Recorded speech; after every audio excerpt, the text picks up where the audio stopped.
As panelists, we have Jamin Nadra, Mr. Muhammad Tariq Malik. Sir, welcome. We have with us Mr. Nadeem Hussain, founder of Easy Paisa and member board of directors, State Bank of Pakistan. We also have the presence of Mr. Amjad Zafar, senior social protection specialist, World Bank. We are also joined by Ms. Aisha Salma, Group Head, Quality Assurance and Research Design, Pakistan Poverty Alleviation Fund. We are joined online by Dr. Suhail Anwar, Secretary, Planning and Development, Punjab. We are further joined online by Dr. Abid Bodla, member PND Punjab. And soon we will be joined by Dr. Shazia Maqsood Amjad, Executive Director, Pakistan Center for Philanthropy. And we also have with us Mr. Bilal Anwar, CEO, NDRMF, National Disaster Risk Management Fund. And Dr. Abid Suleri, Executive Director, STPI, will soon be joining us.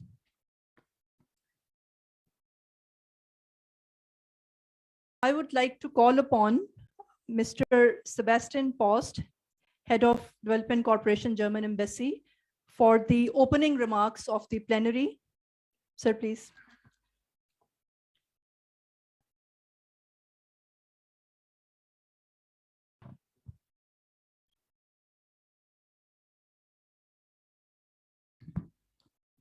Honorable Minister, dear Mr. Suleri, if he has already arrived, Excellencies, honorable panelists, of course, distinguished ladies and gentlemen, I feel honored to provide the keynote address to this high-level plenary on adaptive social protection tonight. Firstly, I would like to congratulate, of course, the SDPI for successfully hosting this 25th International Sustainable Development Conference this year.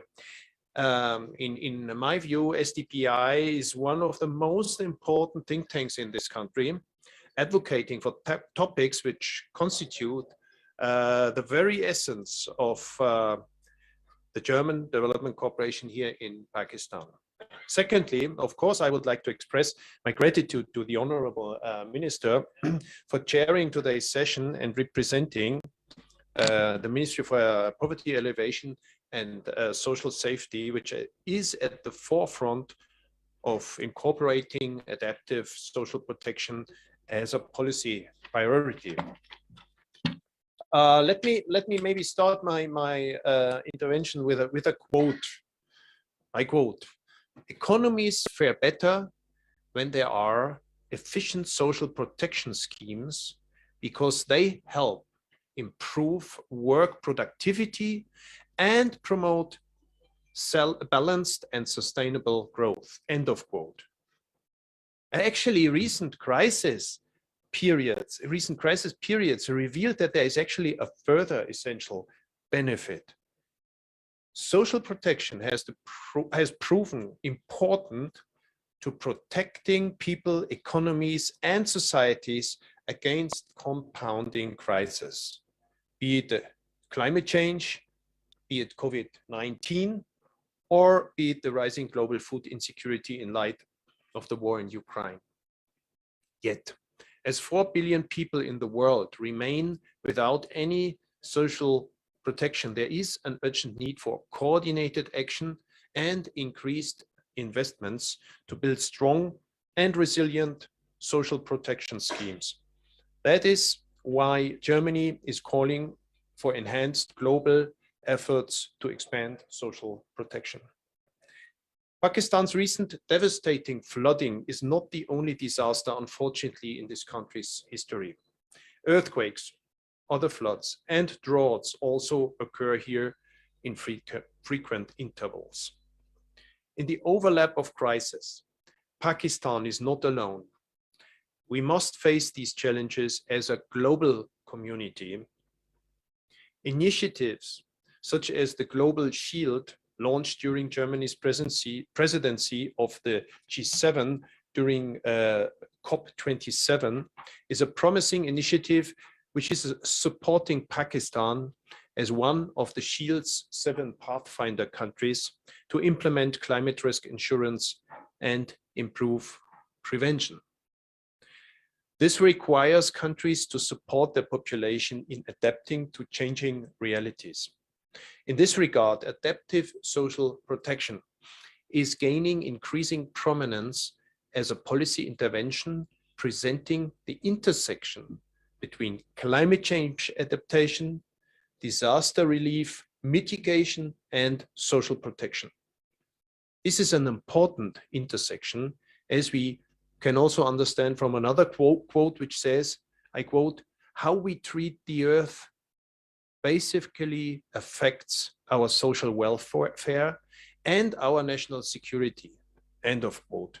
But in my view, we can equally put this quote the other way around by saying how we organize our social protection policies affects our behavior vis-à-vis climate change and environment, and also, of course, our national security. Implementing such a social protection system requires people and institutions to work together to predict, to cope, and to adapt to the onset of shocks, particularly those induced by climate change, be they sudden or be they gradual. In our view, efforts to expand social protection should go hand in hand with actions mitigating the negative impacts of climate change. In this regard, Germany is pleased to have Pakistan as a strong ally in development cooperation that significantly invested in social protection and holds high the banner for climate awareness. I just mentioned this terrible catastrophe that hit Pakistan this year, and I would like to add that actually Pakistan's response, in our view, was swift, largely due to the efforts of the national and provincial disaster management authorities and the National Social Safety Net, namely the Benazir Income Support Program, the BISP. The support provided to those affected was essential in sustaining them during these difficult times. In the long run, however, there's a need to maintain and further develop such systems to build back better, to sustain the support, and to make sure we are prepared for any upcoming climate-related disaster. The purpose of this plenary is to bring together the key actors and experts in exploring the avenues available for creating such an integrated social protection system which builds national resilience in the face of crisis. The World Bank, another important player in this context, apart from other actors like the Asian Development Bank and Germany, describes the building blocks for an adaptive social protection system as first, effective programs which may need to be redesigned or adjusted. Second, information and data sharing being the norm rather than the exception. Third, effective institutional arrangements for coordinated efforts. And fourth, an adequate financing as and when required. In this session here, we create a better understanding of these building blocks and work towards a joint vision for what such a system in Pakistan should look like and what it is needed to build it. Germany is committed to support Pakistan in its efforts to realize its vision for an adaptive social protection system. Let me close with another quote. You see, I like quotes. This comes from a former president of Brazil, an emerging economy that has also severe challenges from climate change, but also from poverty elevation. And the quote is, "It is both possible and desirable for developing countries to build social protection systems for all, which also work as efficient poverty eradication tools. This is an ethical imperative as much as a matter of social justice and an essential condition to achieve sustainable national and international development." End of quote. And I would add, actually also to build better national and international resilience against crises like Pakistan's mega flood of this year. In this sense, thank you very much for your attention, and I wish you all a fruitful discussion.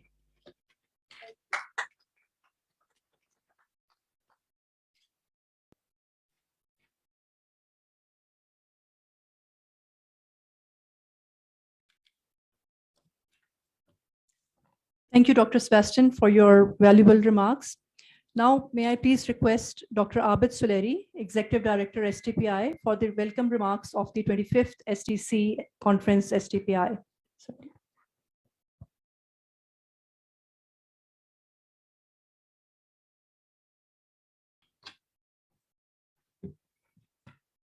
Respected Shazia Marisaba, distinguished panelists on the head table, Excellencies, respectable guests, friends from media, ladies and gentlemen, good evening. Having parallel plenaries and sessions, one of the losses that I'm a speaker in the plenary on circular economy, but I had to be here because my heart lies in social protection. So I thought that before I speak there, I should rush and I should come and not only welcome the respected minister, but also thanks because I know that she had her family commitments in Karachi, and she especially joined us on our special request to be part of this. And I also wanted to say thanks to GIZ and our German Development Corporation and Embassy of the Germany for their all-out support to the cause of social protection. This is the third consecutive session of the conference on social protection, adaptive social protection, and the rich discussion that have taken place since morning. I'm sure that once we'll compile it and we'll share it with the Madam Minister and BISP, that would help us, the government, in further refining their policy. But why to discuss adaptive social protection in this conference? And I'll just take a couple of minutes here, and then I'll leave to Syed Mujtaba to take it further. You see, the topic of our conference this year, it is sustainable development in unusual times, building forward better.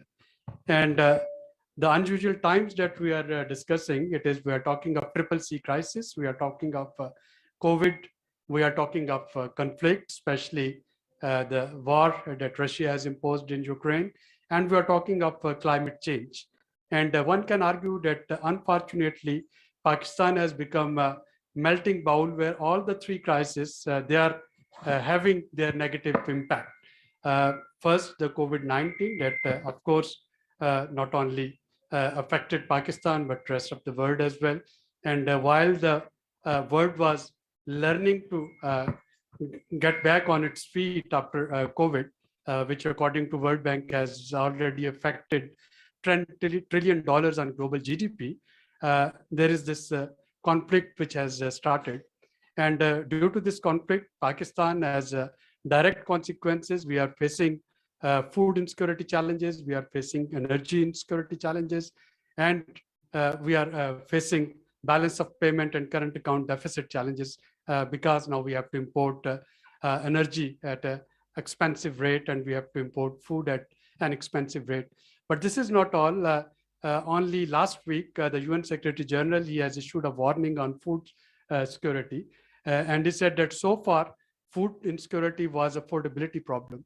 What is foreseeing that in the next year, it would be availability problem because there is a sheer shortage of nitrogen fertilizer because the gas, one of the major ingredient of nitrogen fertilizer, which was being provided by Russia, now that's not there. And if that's not there, nitrogen fertilizer would be extremely expensive, or it would not be available.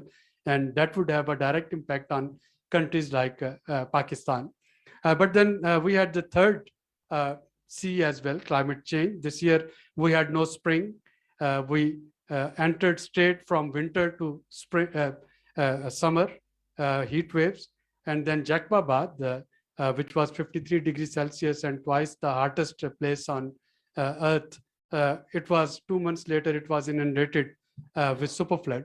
And all of this is actually putting a burden on the responsibilities that Madam Shazia Mari is looking after, and Benazir Income Support Program, because now we are talking of 33 million people who are affected by floods. We are talking of who are those who are not affected by flood, but who would find fertilizer out of their excess, who would find seeds out of their excess, or who would find wheat out of their excess. Only this today's number, if you look at the numbers, the cotton arrival compared to the last year is 50% less. It means that we would have to import cotton to meet our textile orders.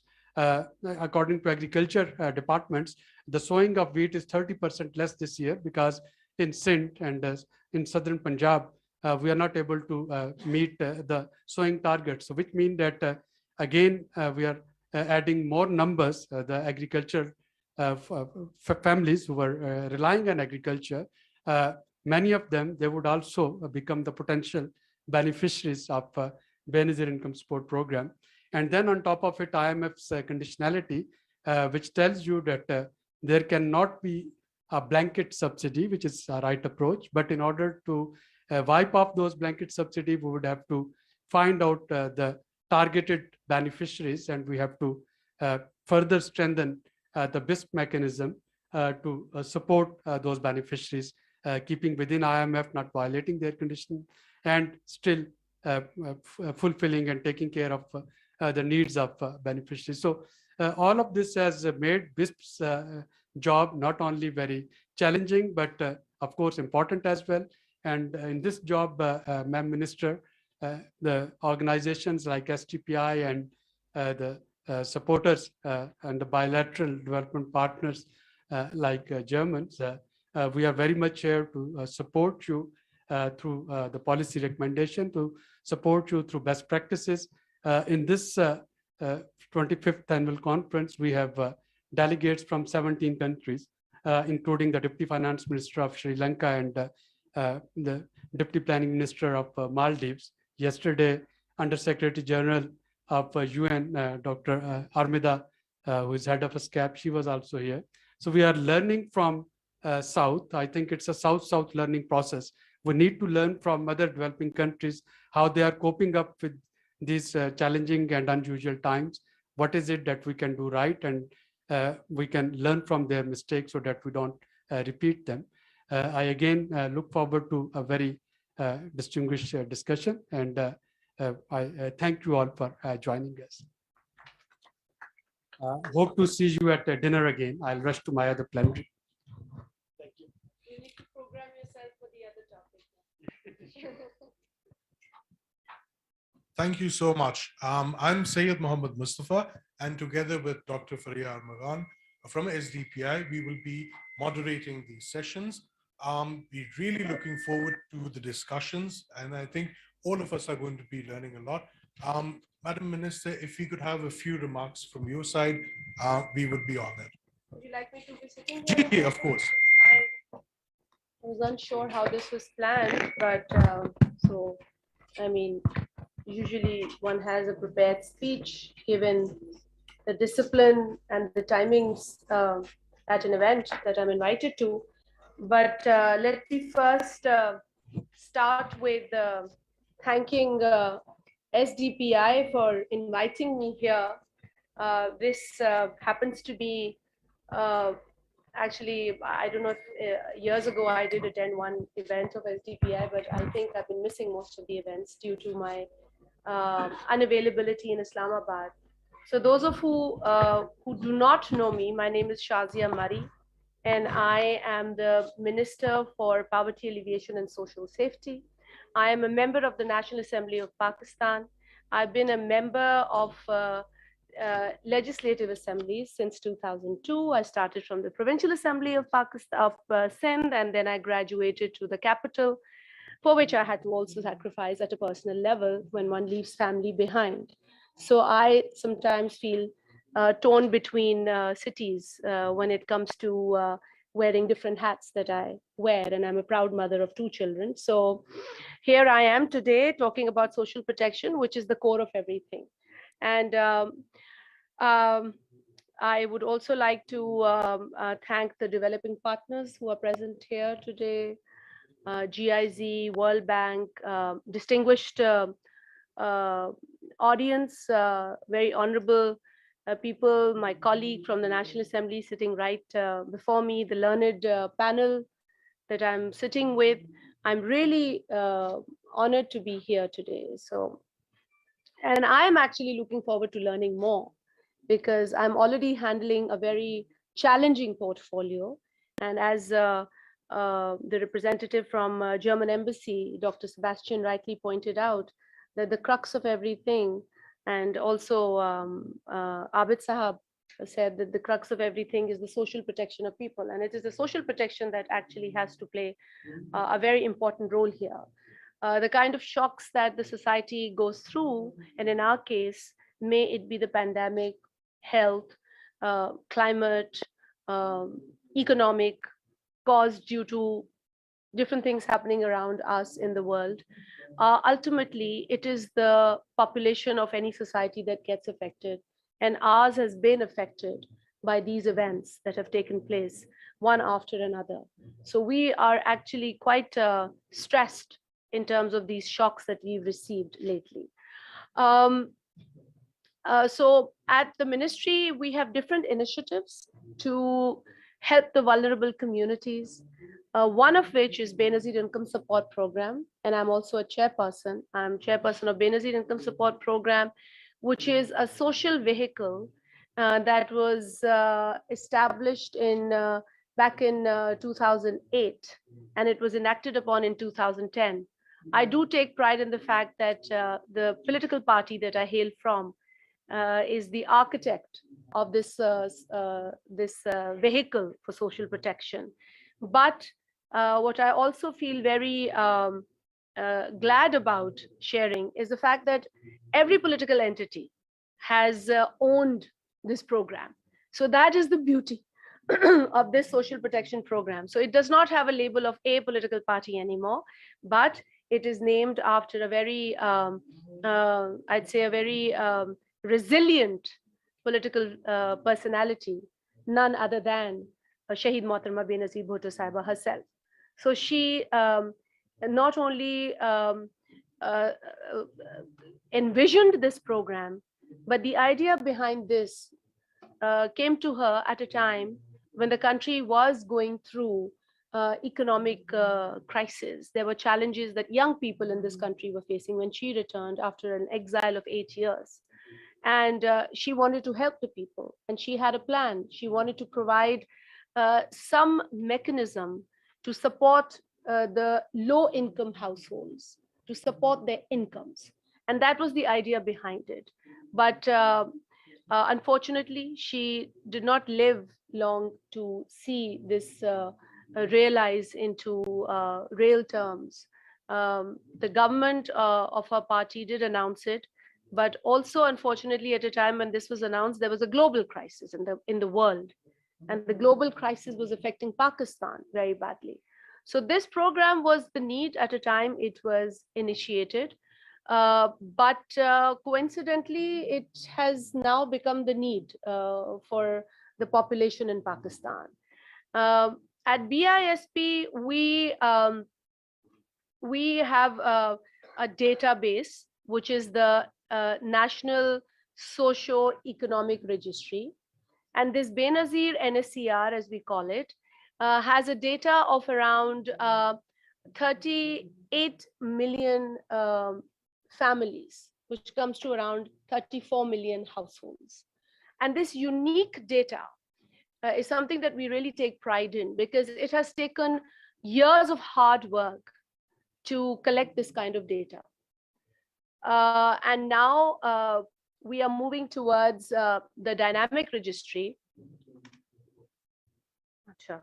I've been asked to speak in my national language, so I am with pride going to use my, going to switch to my national language. So हमने ये जो जब इसका आगाज किया था, तो उस वक्त यकीनन I'm sorry if there's anything that, but I've said the important part is already covered. I'm now going to go and explaining a little. that I wanted to. So ये जो program था, इसका जब आगाज हुआ तो यकीनन कोई database हमारे पास नहीं था, और उसका best तरीका ये था कि आप फौरी तौर पर engage करें society के उन लोगों को जिनके पास रसाई है उन गरीब लोगों तक, जो vulnerable लोग हैं जिनको मदद की जरूरत है। तो उस वक्त जो political realities थी उनको on board लिया गया, कता नजर इसके कि किसका ताल्लुक किस जमात से, who belonged to what political party was not the concern of the then government. And wholeheartedly एक सोशल प्रोटेक्शन के व्हीकल को स्टार्ट करने के लिए इस कॉन्सेप्ट को जो है वो मुतारफ कराया गया। और उसके बाद वक्तन फवक्तन जो हालात भी तब्दील हुए, कुछ टेक्नोलॉजी जो है वो भी जो है हमें ज़्यादा समझ आने लगी कि किस तरीके से इसको बेहतर बनाया जा सकता है और इफेक्टिव बनाया जा सकता है। तो डेटाबेस कलेक्शन को बाकायदा से सरअंजाम दिया गया, और ये 14 बरस की मेहनत है जिसके नतीजे में ये डेटाबेस हमने बनाया है। लेकिन इसके अंदर जो स्टैटिक डेटाबेस कलेक्शन का तरीका है वो हमें अलाउ नहीं करता कि हम जो सोशो इकोनॉमिक चेंजेस हैं माशरे के अंदर, सोसाइटी के अंदर, वल्नरेबल कम्युनिटी के बिलखसूस, वो हम रिकॉर्ड कर सके। क्योंकि आज एक शख्स जो है वो वल्नरेबल नहीं है, लेकिन जो शॉक्स आते हैं, जिसमें क्लाइमेट शॉक हो गया, जिसमें पेंडेमिक का शॉक हो गया, जिसमें और कोई इकोनॉमिक शॉक हो गया, उसके नतीजे में जो मौशी समाजी हालात हैं लोगों के वो बदलते हैं, और जब वो हालात बदलते हैं तो यकीनन उनके उस स्टेटस में चेंज आता है। तो इस तरह के चेंज को रिकॉर्ड करने का जो तरीका था वो स्टैटिक रजिस्ट्री में हमारे पास मौजूद नहीं था, which is why we had to move towards dynamic registry. और चूंकि अब हम इस तरीके की गुफ्तगू कर रहे हैं, और मैं भी समझती हूँ कि ऐसे बात करना ज़्यादा इंटरेस्टिंग होता है, तो मैं आपके साथ कुछ नंबर्स शेयर करना चाहूँगी मिसाल देते हुए। लेकिन एक तो ये बात ज़रूर करूँगी कि जो प्री शॉक स्ट्रैटेजी है उसमें हमारे पास we have a data. So you know before the shock, even before the shock sort of started hitting the population, we already had a database with us. So that database helps us recognize the people that we want to reach to. Plus we have a delivery system, and that delivery system is the cash transfer mechanism that we have. But now, and that is the Benazir Income Support Program that has such platforms, the delivery platform. Now, since we had the database and we had the mechanism to help people, that was the platform. So we were able to be useful in a shock like the floods or COVID-19, for instance. So the most recent are the unprecedented floods that affected 33 million population of Pakistan, and a population or a country that is 8th most stressed country in terms of climate change in the world. So at this point in time, how does the government not only make an announcement, but ensures that it is implemented? That is where the Benazir Income Support Program vehicle comes into use. So because we had the database, we had a delivery platform, we were able to use the resources that were allocated to us by the government of Pakistan. And here, for instance, when we used it, we were able to, the government had allocated an amount of rupees 70 billion, and that comes to a little over $300 million.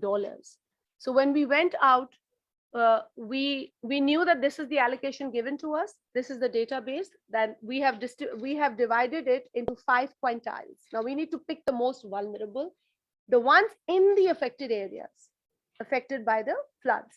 So we picked up those people.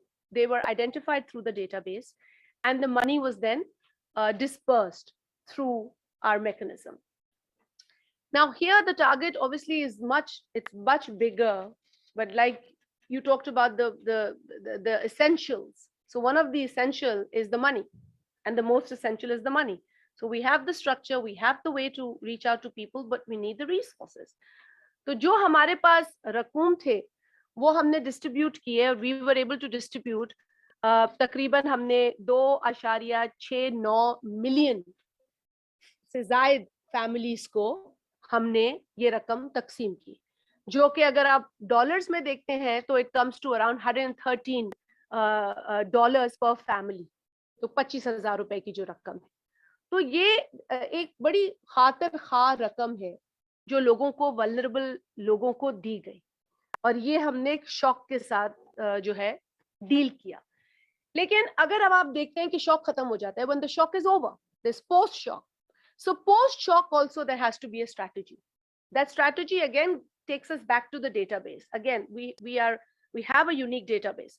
Now we need to go to the adaptive social protection strategy here. And how do we do that? And this is what we are working towards. We do have a program, CRISP, which is a crisis resilient social protection program that we are working with the World Bank on. And now this is a very interesting program. And we feel that these are the kind of initiatives that are going to further prepare the people for the shocks, because we don't want to wait for a shock to come and really shock us to be able to do something for our population that is most vulnerable. We need to prepare well ahead in time. And this, so one of the programs that we have is CRISP. And इसके अंदर फिर हम ये कोशिश कर रहे हैं कि टारगेट पॉपुलेशन को उठाएं और उनको हम फाइनेंशियल लिटरेसी और फाइनेंशियल सेंस दें, जो कि अब जैसे नदीम साहब यहाँ बैठे हैं, he can probably shed more light on how to educate people कि जी आप अपना पैसा बचाना शुरू करें, क्योंकि ये एक सहन नहीं है ना हमारे लोगों का. Whatever money you get, you start spending, but you don't have that sense कि जी ये पैसा बचाना है. So a vulnerable household or vulnerable families need to realize that there has to be an element of saving in their budget. So whenever they have a budget, they need to keep a saving component there. And this is the kind of financial literacy that we want to impart in this population. And this is very important. I'm going to also relate this to or connect it with the agriculture side. So for instance, we in Sindh, I come from an area which is called the lower riparian. So I'm always in need of water for agriculture. Our people, and I hail from a district called Sanghar. I've been raised in an agricultural environment. That is our bread and butter. I come from a belt that grows cotton, wheat, mangoes. We are known, our belt is known for great mangoes in Pakistan. But obviously the fruits of this sector can only be enjoyed if you have everything available to you. So for instance, Abid Suleri Saab talked about the fertilizers. I'd also shed some light on the availability of water. We are facing a drought situation and we are also facing a flood situation. But this is, this is ironic, but we are facing these two situations, unfortunately. अब पानी के अंदर ये होता है कि पानी की किल्लत. अब पानी की किल्लत जब होती है तो हमने बहुत सारे तरीकों से सोचा होता है कि हम कैसे यूज करें. एक ये है कि आप अपनी कनाल्स को बेटर मैनेज करें, उनको आप लाइन करें, पानी वहां से बचाएं. जो पानी जाया होता है कनाल्स के अंदर, आपकी ट्रिब्यूटरीज हो गई, आपकी जो शाखें हम सिंधी में कहते हैं, इनको आप पक्का करें ताकि पानी की बचत हो. दूसरा ये होता है कि आप इरिगेशन के मेथड्स पे गौर करें. आप बेहतर तरीकेकार अपनाएं इरिगेशन के. आप वो तरीका अपनाएं जहां पानी कम इस्तेमाल हो, तो आप बचत करते हैं ना. वो रिसोर्स जिससे आप खाते कमाते हैं वो है पानी, सबसे बुनियादी एग्रीकल्चर सेक्टर में. तो आप ये समझा रहे होते हैं कि पानी को कैसे बचाना है. और अब हम यहाँ बात कर रहे हैं कि समाजी प्रोटेक्शन के अंदर, समाजी तहफ़्फ़ुज़ के अंदर पैसे की बचत कैसे करनी है. तो ये उसी तरीके से इम्पोर्टेंट है जिस तरीके से पानी को बचाकर चलाना है, इसी तरीके से आपको पैसे को बचाकर चलाना है. आपको इतनी सेविंग रखनी चाहिए कि खुदा ना खास्ता अगर अब जो शॉक्स के मराइल हैं इनको फेस करने के लिए. So for instance, ideally we'd like to see the vulnerable communities in Pakistan to be better prepared for shocks.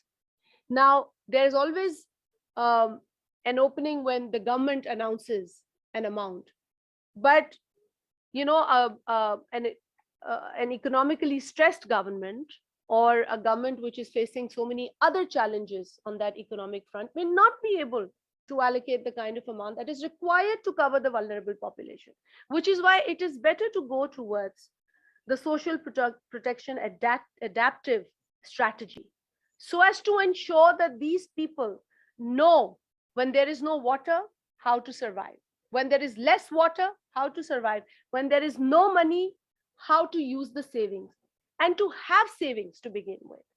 So, you know, this is the sense that we need to hammer into those brains and to explain to them.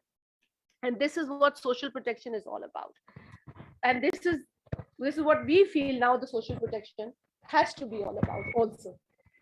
At the same time, I would also like to appreciate the words of Abid Suleri Sahab, who is, you know, people say jack of all, but I say he's master of all, because not only he's talking everywhere, but he's making sense in all the sessions that he speaks in. So I feel that, you know, he has that holistic sort of approach towards issues faced by common man in this society.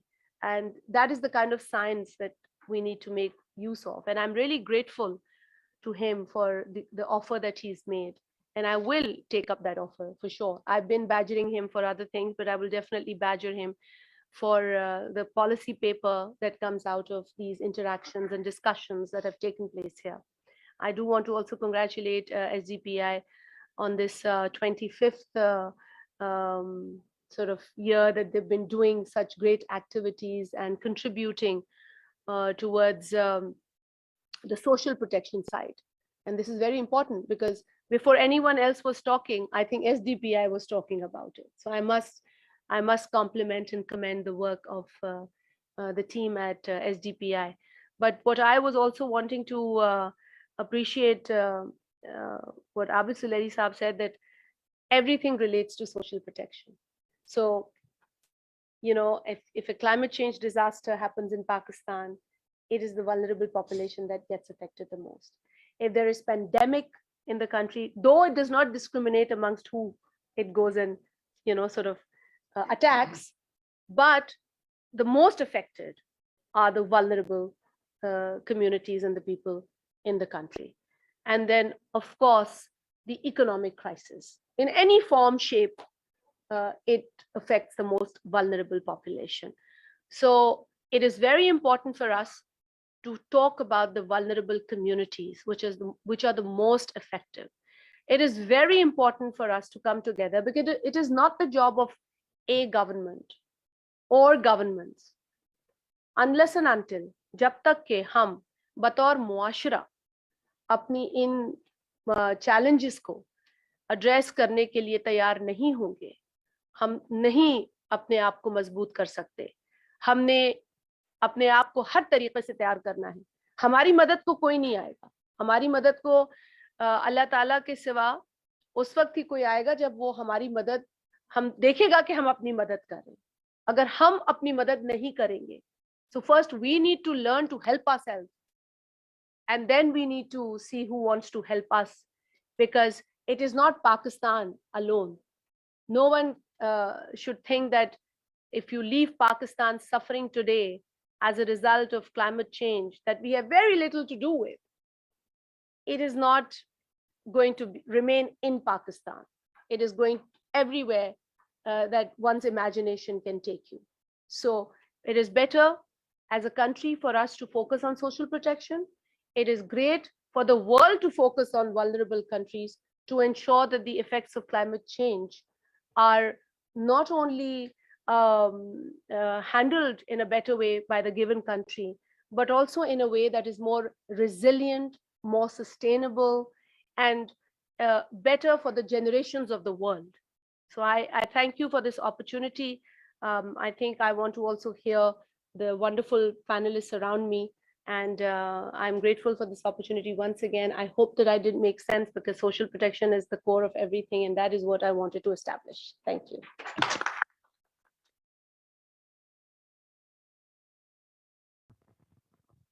So you made perfect sense, and those were very inspiring words, which I think bring us back to the discussions which we were having in the morning, because you've already mentioned the crux of, I think, you know, what was discussed, the need for an overall vision, the need for having social solidarity embedded into our systems.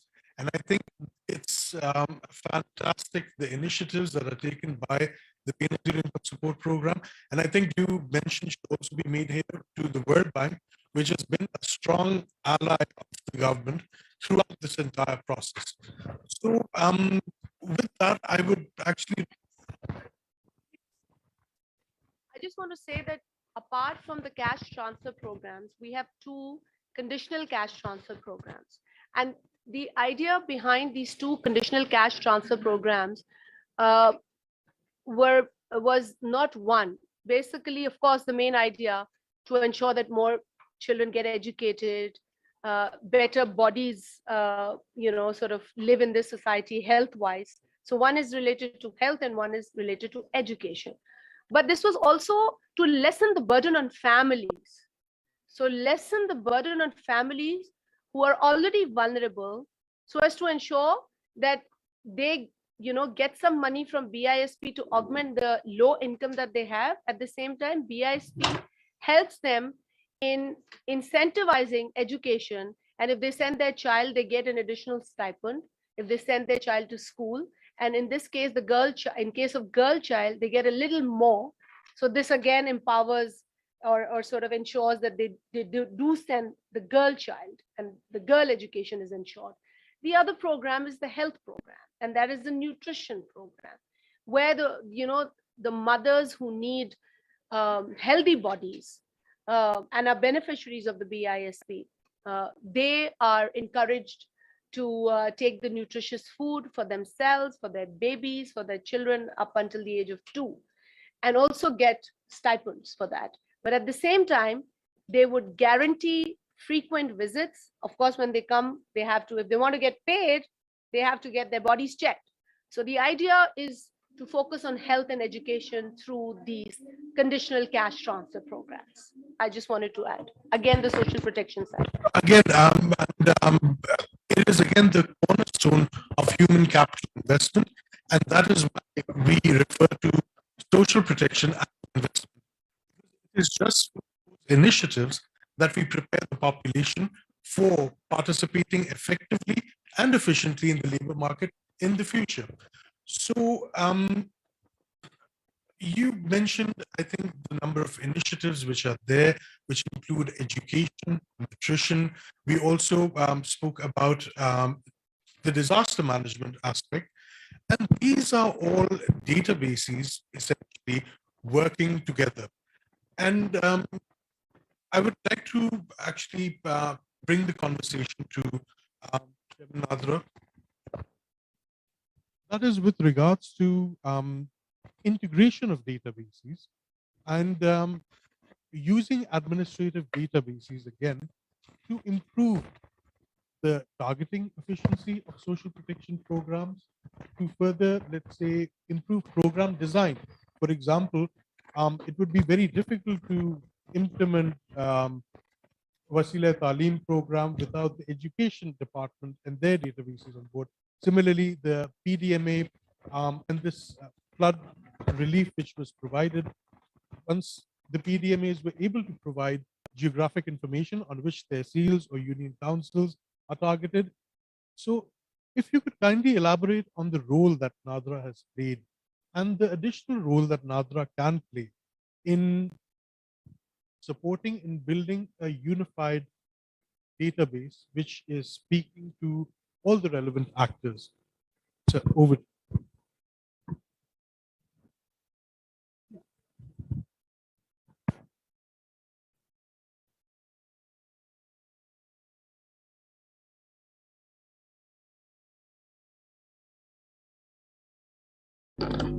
Honorable Minister Shazia Marie and diplomats from my second home, Deutschland.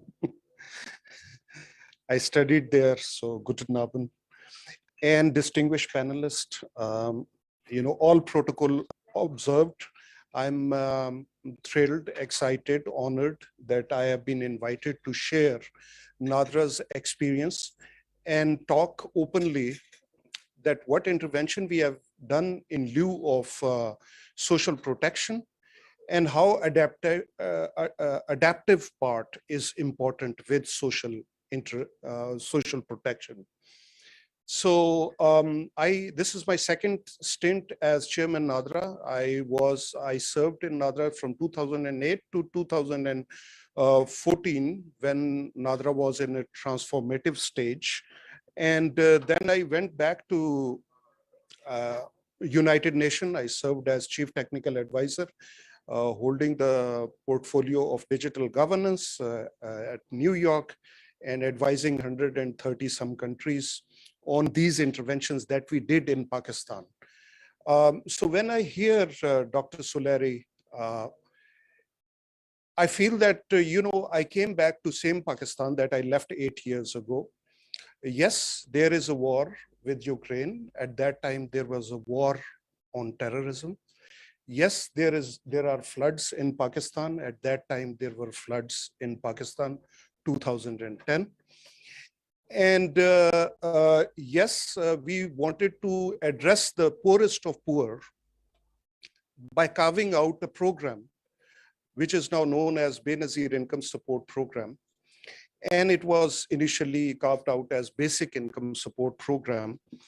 And I would not talk much about it because Honorable Minister has already explained that, and we will focus on other interventions. But the problem with Pakistan that I feel after coming back after 8 years is that we are finding an out-of-box solution. And for that, we have to see the box that we are in. And we are in a box for a long time. And that box that we have to come out is the box that I will talk about. And that journey was started long time back. It has to continue. We have to talk. Pakistan problem is not economic. Pakistan problem is innovation.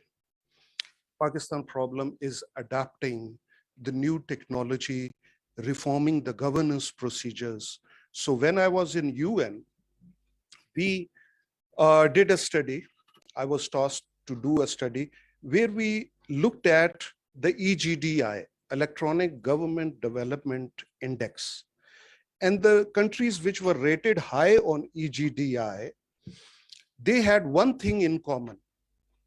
Pakistan is lucky to have that one thing with them. That is that their foundational system were strong. Foundational systems are what? The national registration system like we have, national ID card system, the digital census, the civil registration system, or the registries that Honorable Minister has mentioned that BISP has. If you have that foundation, you can lay out any kind of digital public goods on that.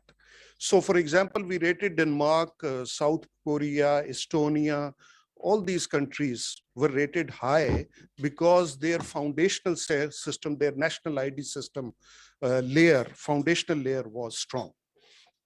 So when I came back, we did some intervention. We strengthened that foundational system and we have done some intervention.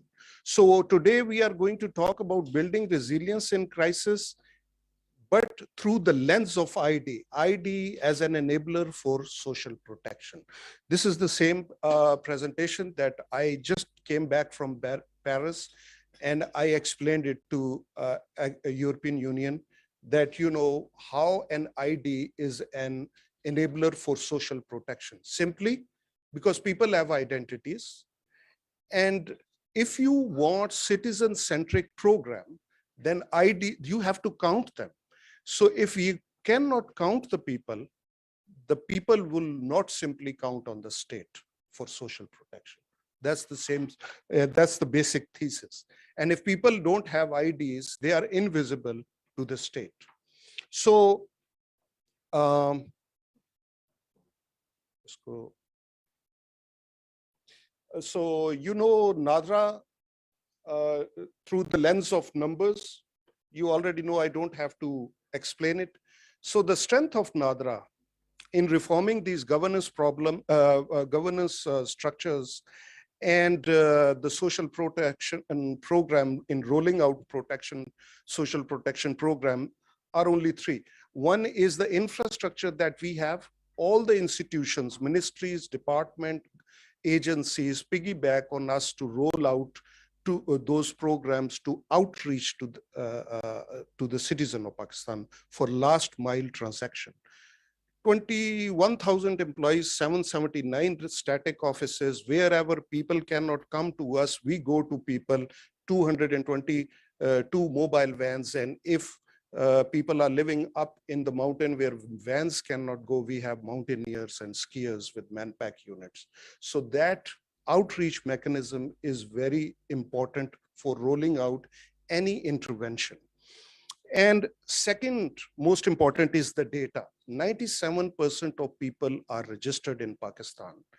And 3% is the spread that we have to catch out. So when I started my presentation, 148 babies are born already. So you already always catch up, with the registration. So, and now we are moving towards digital ID, where people would have digital IDs, and it's more of an Estonia model next year. So in social protection, BISP SDG goal one that it addresses, we have done lots of intervention, 5 million beneficiaries, 226.7 billion rupees have been dispersed, as Honorable Minister has mentioned. I won't go into the detail, but other interventions, look at that emergency cash program, COVID response, 16.9 million total beneficiaries were identified, 14.8 million beneficiaries served, 179.2 billion amount is dispersed. And we have other digital goods attached with it, SMS service, data analytics, biometric verification, cash disbursement, where we walk with the department to the last mile transaction. National immunization management system that we developed for COVID. When a crisis emerges, NADRA's role is to use that, I don't want to use that word opportunity, but we take that opportunity to roll out a visionary program. So we were asked to do a COVID certification. We rolled out National Immunization Management System, that if we need to track the COVID vaccine, why can't we track the vaccines for children? Why don't we track yellow fever vaccine? Why can't we track polio vaccine? So we developed an ecosystem around ID in a way where people are not talking about yellow fever and polio that have been integrated into NIMS. And next step is children vaccination that we are going to include in that. Crisis relief strategy that we have developed with NDMA and PDMA is the strategy that we developed in 2010. World Bank is sitting here. And that was the flagship program, just like BISP program. And it was simple program: relief, immediate, reconstruction, and rehabilitation. So when I remember, Shazia was right, it was PPP's government, when we gave them the strategy to give the money, citizen cash disbursement program, you would recall World Bank that everybody opposed me at that time. And that's it. They said, this is not going to fly. And this has become a role model for the world. And I have used that in African countries, Malawi, Zambia, Mozambique. So in this RRR strategy, we have a plan, and we are working with NDMA. And we said, we don't have a plan. We had a plan, just activate that plan that we activated in 2010. Here it is. In 72 hours, we developed the system. In first phase, 1.74 million Vatan cards were given, 34 billion amount was dispersed. audited by KPMG, not a single penny was misappropriated. In second phase, 1.2 million Watan cards were given, 48.2 billion rupees was dispersed. So when I talk about adaptive part of social protection, I'm saying don't reinvent the wheel, improve the system, but use the methodology that worked in the past. Other relief programs, we have institutional knowledge, 830 billion rupees dispersed to 53.7 million accounts which were opened, and Nadeem Saab will tell you how that has affected and transformed branchless banking. These were unintended consequences of that intervention alone. It includes Khadim Ala card, Benazir card, TDP, ERP, IDP, Sawat. So this time what we are suggesting is that we have mobile vans, we can identify through CNIC address. If that address belongs to disaster relief hit area, you have to choose a partner bank, and you can open a virtual bank account, and through biometrics, you can give any kind of disbursement. So the donors are closely looking at it, and we are working with them. It's a simple program: identify, verify, disperse. And there could be, there are some benefits of it, that you control the cost of administration of that program, and you can largen the envelope for giving the benefit to the people.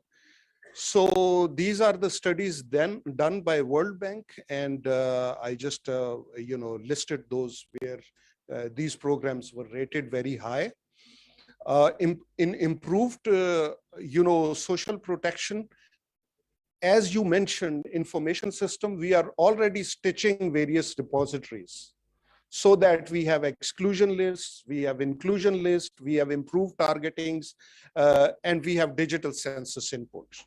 So in this flood of 2022, federal government, Punjab government, Sindh government, Khyber Pakhtunkhwa government, all the governments are working with us, where we are using our identity layer to roll out the flood response efforts.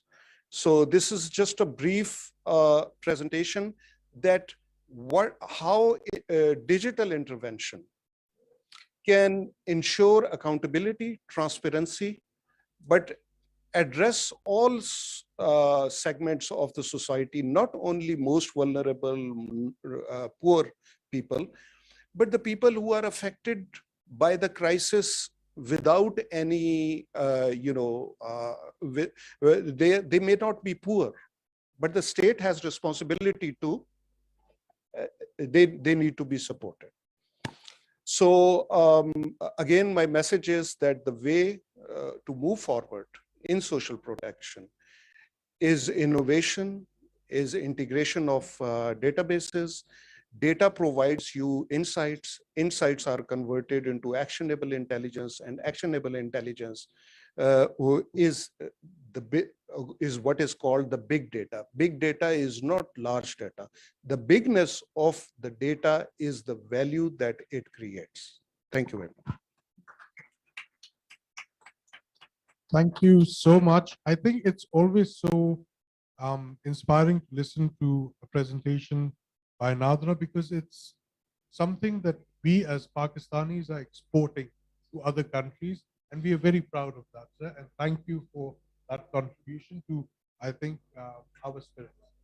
So with that, we actually move towards our panelists who are experts in social protection, delivery, systems analysis, and who have a number of years of experience in delivering these programs. And we would want brief remarks on what can be done to improve or make the existing social protection system adaptive. And I would like to start with Rahman Khan, who is DG cash transfers at the Benazir Income Support Group. My apologies, Rahman. myself. I missed on the introduction. Lights and camera, so that's Yeah. Thank you. My name is Noor Rahman Khan, and I'm Director General for Cash Transfer in BISP, and I've been one of the founding members working with the program since 2008. So I have seen all its evolution from single office to most successful.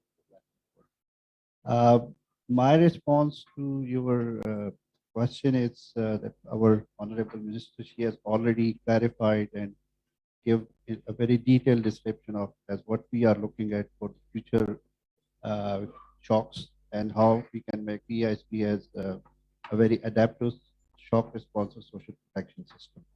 I would just like to kind of summarize that just to reinforce its importance while designing such programs. So at the program level, we have identified 3 areas. One, as the Honorable Minister Sahib has already said, is to make the NSCR or the Benazir National Socioeconomic Registry a dynamic one. So whenever there is a shock, the affected families, they can immediately turn up at our centers and they can then apply for the program. So that is one of the lessons that we learned. The next lesson that we learned was to how to improve the delivery mechanism, like our payment system. Currently, we have a payment system which is closed loop one. And under the instruction of the Minister Sahaba, we are working with State Bank and other stakeholders to make it an open loop model. We could have different model players in there. At the program side, we are working on introducing a hybrid social protection system, which will actually be encouraging savings in not only in the regular Benazir Income Support Program beneficiaries, but also in those who are above our cutoff score, but below the poverty line. So they could have savings, and whenever there is any shock, they have improved resilience and they can absorb that. And the final thing that I would like to mention is our program about this digital financial literacy. We are working on that with the help of World Bank and Karandas. We are in the process of developing its curriculum, and soon we are launching it. That will also be helpful in improving their resilience. Thank you. Thank you so much. Dr. Shazia, would you like to give the comments on again the PCP's perspective? So, thank you so much. I think one important that was discussed was that preparedness in any disaster management is essentially a part of where all actors are connected and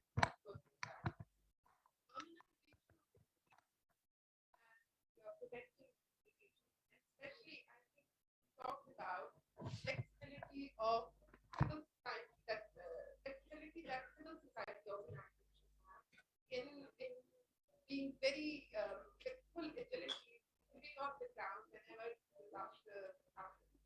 And we have seen in floods that we could see real Christmas jackets and we could see hoovers and we could see these organizations were really there and will be, I think, an important actor in preparing people, civil society organizations, they are very important.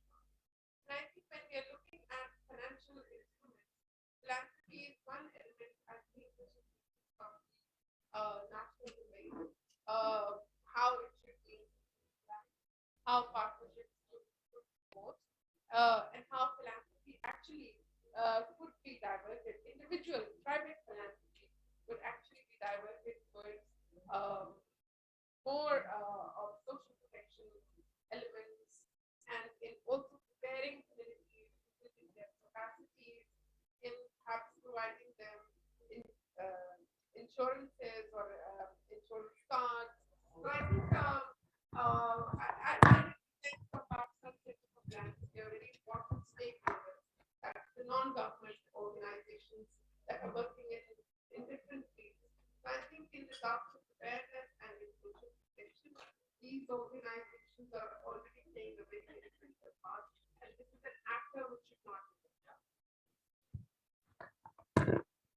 Thank you so much. With that, to Amjad Zafar Saab, if we could have a few comments from the World Bank's perspective. Thank you, Mustafa. As I see it, I think there has been a lot of support that we received from two institutions sitting right next to me, NADRA as well as PISP, in catering to the requirements of an adaptive social protection system. I remember back in 2010, as Malik Saab also mentioned, there was no NACR at that time, and we had to rely on NADRA to come up with some sort of filters to actually filter through the population that was identified as being affected by the floods, because it was a housing reconstruction grant which was being provided. But subsequently, we've seen a lot of development where NACR was updated. And during COVID, probably not, it wasn't updated, but even at that time, there were certain filters where again, NADRA came in and we were able to expand the safety net program from 4.8 million to 15 million household families. Now, as we come to the floods response, we see an even better system in place where the NACR has been updated and there's a dynamic update mechanism which is going to be put in place. The delivery mechanisms, the payment system, the enrollment mechanism, the backend MIS, everything is already there. But all this that has happened, we call it a shock responsive social protection system, which is a subset of an adaptive safety net adaptive social protection mechanism. The next steps are probably, we don't have to worry about the systems. They're evolving, they're developing, and we see improvements on a daily basis. They're under the CRISP program as well. We see a lot of development in the delivery systems, which obviously will take place as they go on. But there's a need for transition from a direct support to the beneficiaries to a more, you can say, resilient-based mechanism that needs to be put in place where people are able to fend for themselves. So the next programs that we look at are those that would provide them the wherewithal to protect them from future disasters. We've seen in case of the COVID response, the BIS budget had to be doubled actually to cater to the requirements that were there at that time. They went up to, I remember, 188 billion at that time, and doubling BIS budget in a fiscally constrained environment when there were other demands as well becomes very difficult. It cannot happen every time. So we need to actually provide the enabling environment to the population where they can actually fend for themselves. And one of the examples of that is the hybrid SP program that Noor Saab mentioned. This is a pilot that the government is testing out. Even in these transitionary programs where you're asking people to take care of themselves, there is a strong role of the government to actually introduce this population to those programs. These people, the poorest of the poor, are not familiar with the environment that you want them to work in. For example, the savings program, they're not the regular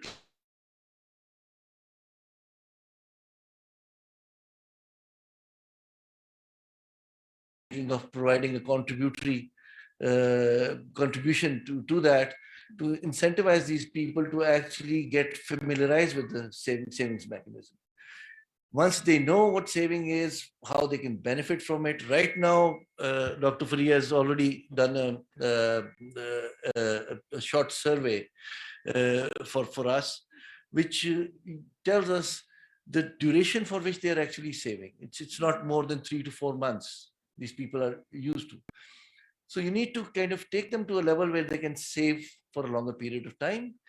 And then eventually when they realize the benefit of it, then you probably leave them on their own.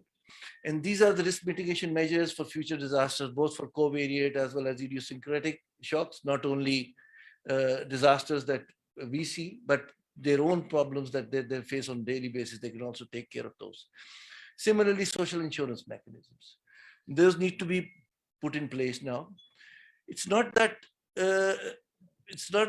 these programs by itself are the only things that we need to look at, but there's a whole framework of adaptive social protection that needs to kind of gear up to provide support for these programs, which includes programs I've already mentioned, the sharing of data, the having a central hub where all social development or social data is actually collected for us to take policy decisions.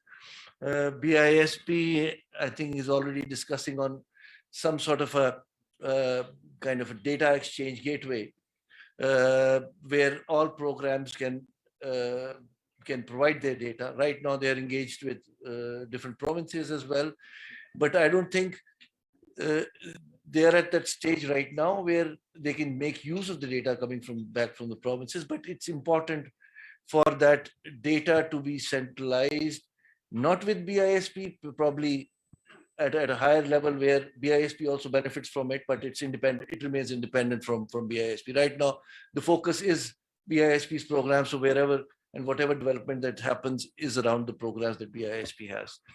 Similarly, on the fiscal space, it's important that these people, when they start fending for themselves, the requirement for the government to come in with large amounts of finances in times of disaster would probably be reduced, and some of the burden would be taken up by the beneficiaries.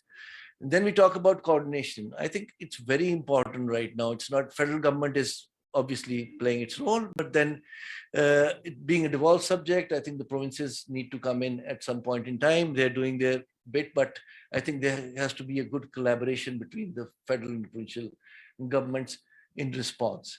One more thing that I want to highlight is the local government setup. Right now, the non-governmental organizations are probably playing their role to cover for the gap that exists at the local government. Local government in Latin American countries and other countries where we've seen very successful programs, social protection programs, there is a very independent, fiscally as well as operationally independent setup at the local government, which runs those programs. Because they're closer to the people, it becomes more effective for them to actually run those programs. At some point in time, it may be a long-term, we can say, policy breakthrough that we want to look at, but this has to come in where local governments start playing an important role in this. I'll just stop at that. Thank you so much, and I think these are points which again were reiterated during the sessions in the morning as well, because I think all of them are so pertinent. With that, I would actually like to request Ms. Aisha Saima from the PPAF to give her perspective on the institution's ability to actually prepare beneficiaries, people for livelihood trainings or participation in livelihood programs. Assalamu alaikum, everyone, and a big thank you to SDPI for organizing this and for inviting me to represent Pakistan Poverty Alleviation Fund. The Pakistan Poverty Alleviation Fund was set up about 2 decades ago, and our mission is to transform the lives of the poor to create a more equitable and prosperous Pakistan.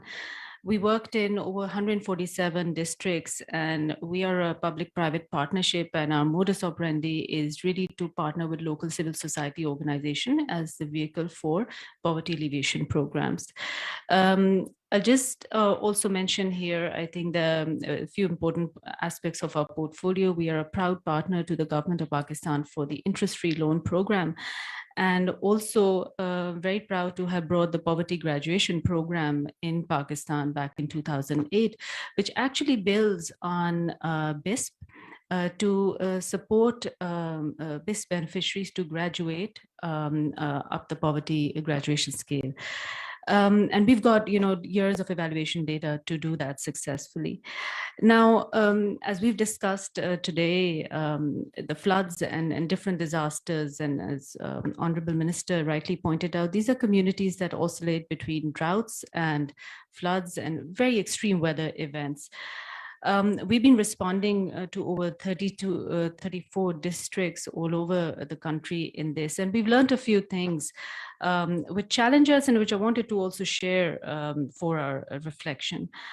One is the importance of providing crop insurance, the importance of extending and scaling up livestock insurance, because a lot of the people who are affected by these extreme weather events are dependent on these as their primary sources of livelihoods. So we definitely, all our needs assessments last few months have really highlighted the importance of doing more on that.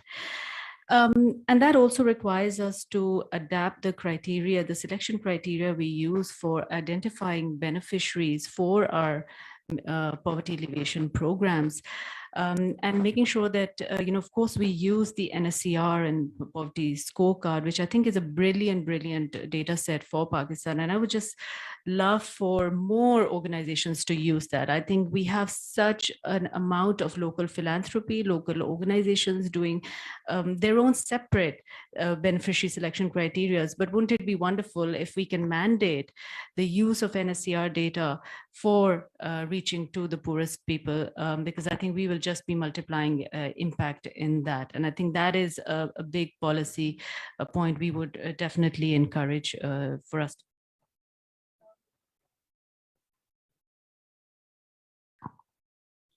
Thank you. Yes.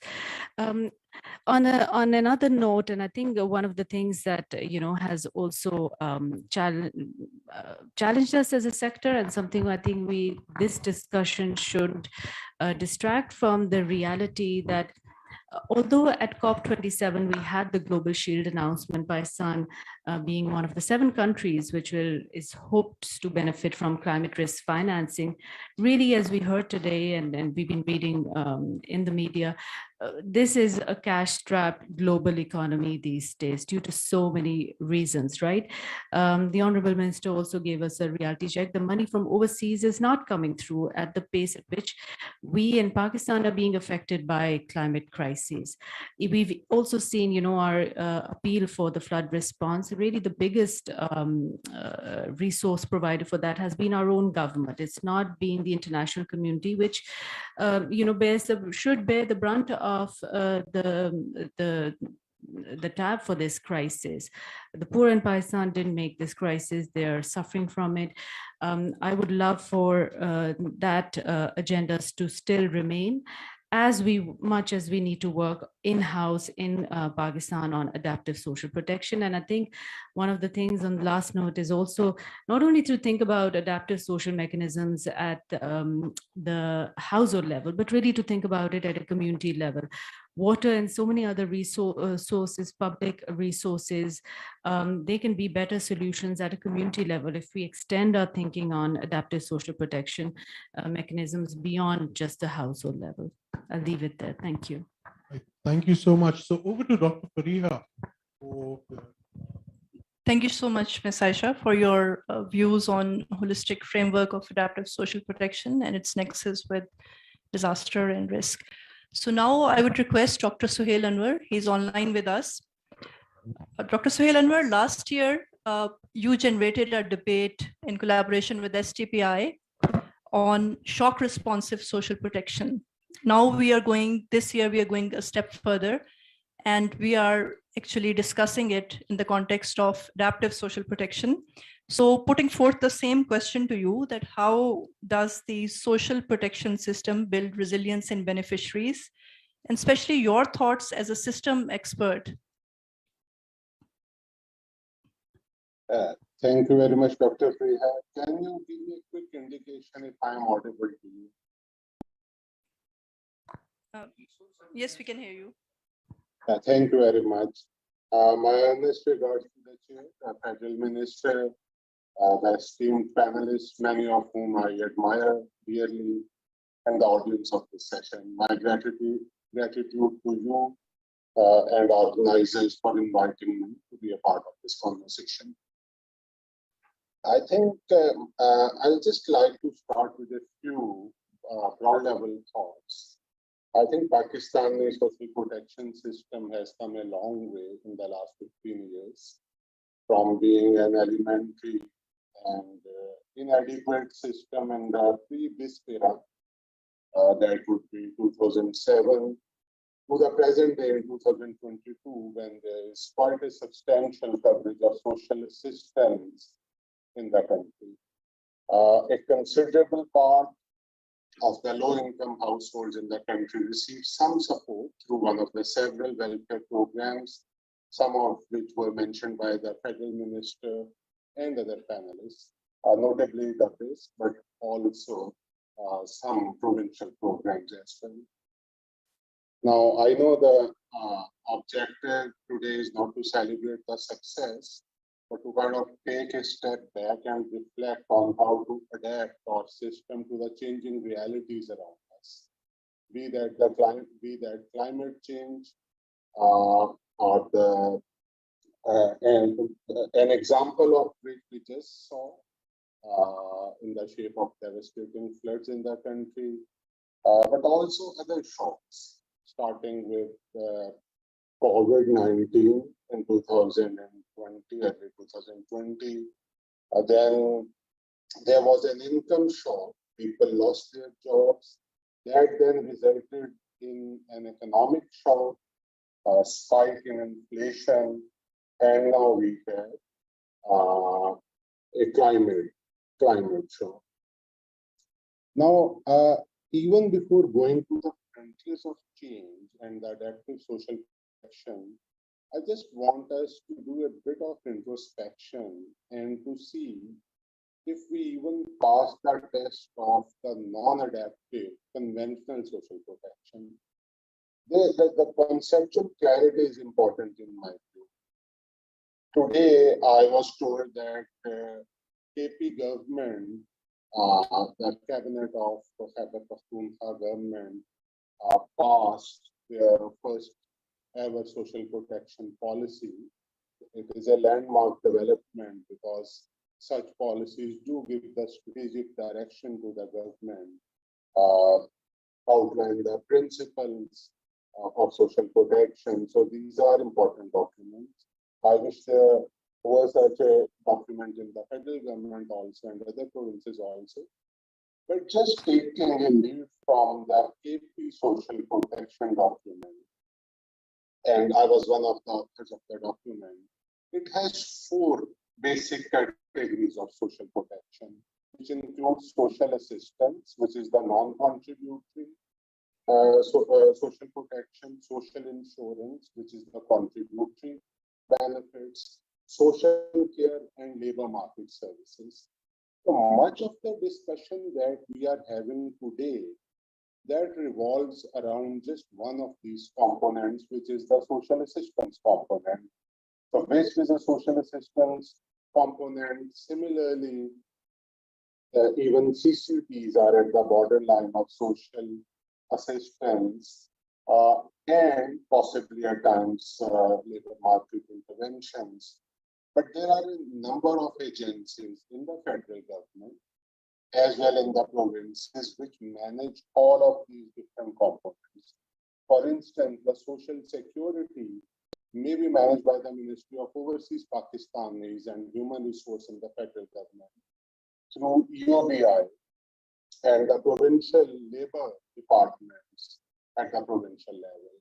Similarly, the social care services may be provided by the departments of social welfare at the provincial level. About labor market programs, skill building, etc., it may rest with the Ministry of Federal Education and Professional Training, and maybe Industries Department in the provincial governments.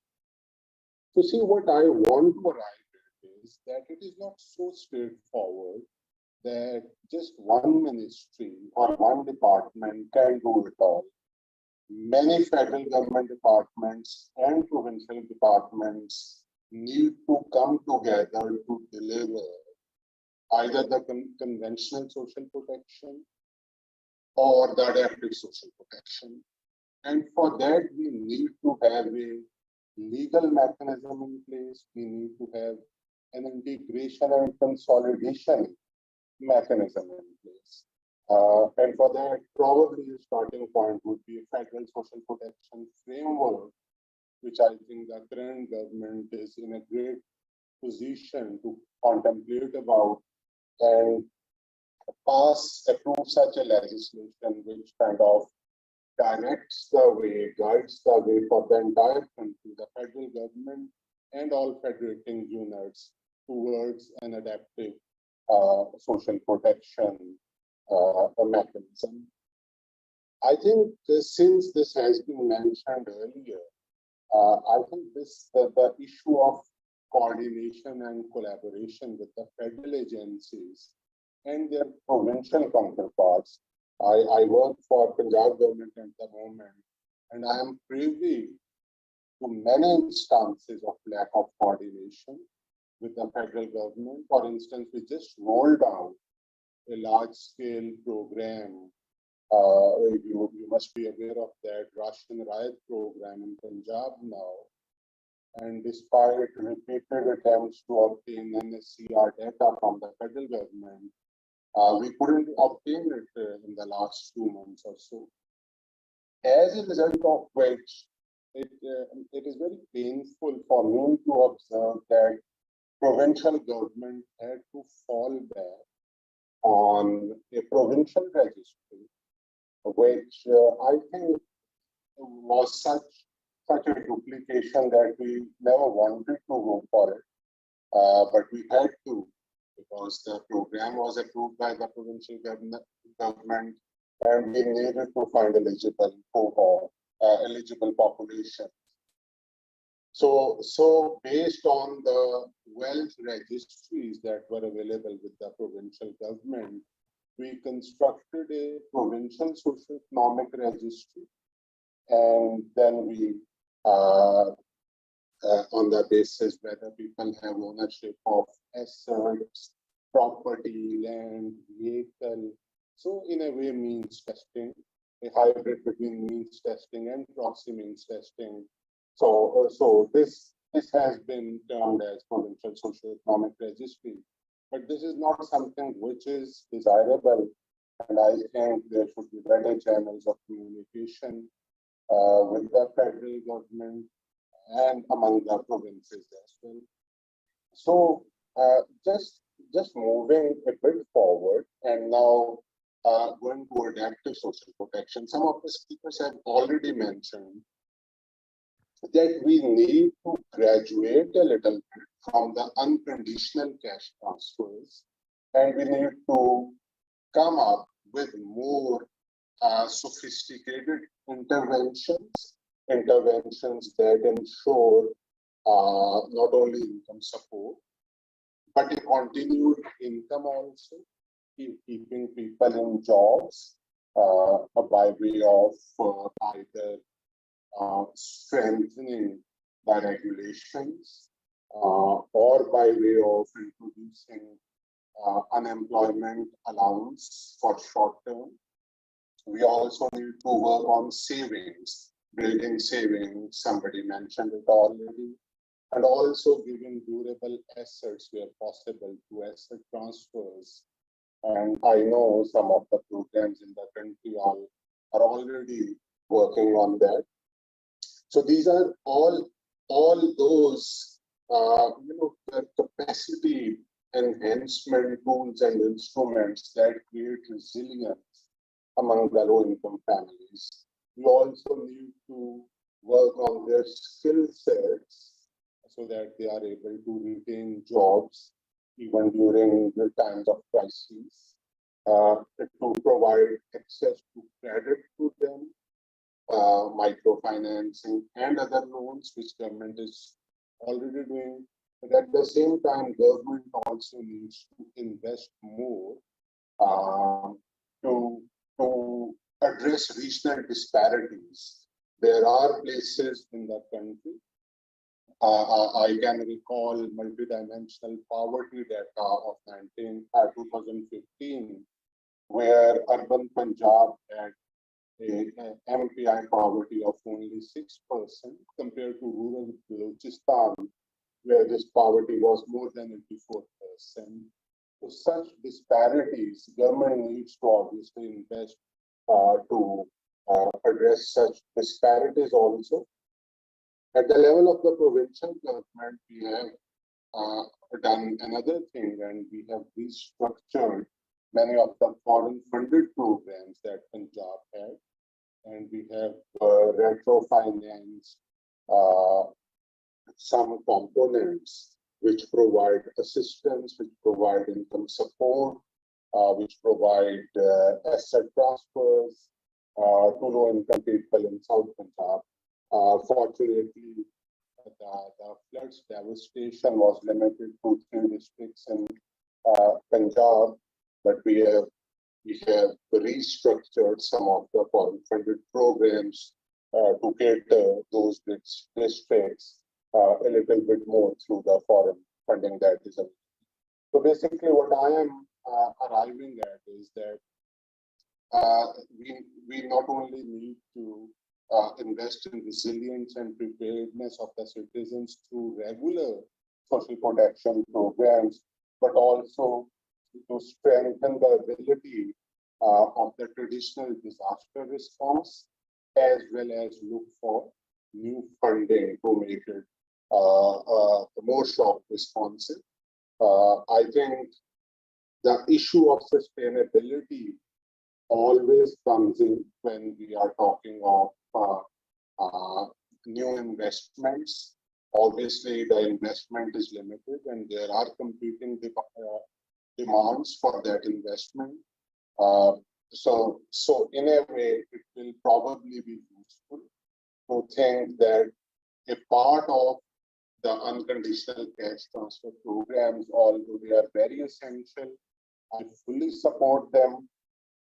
But we just need to introspect and discuss a little more whether we need to expand UCTs or we need to divert some of that funding into building, let's say, insurance schemes, the weather index insurance, or the employee social security institutions, other schemes of contributory social protection.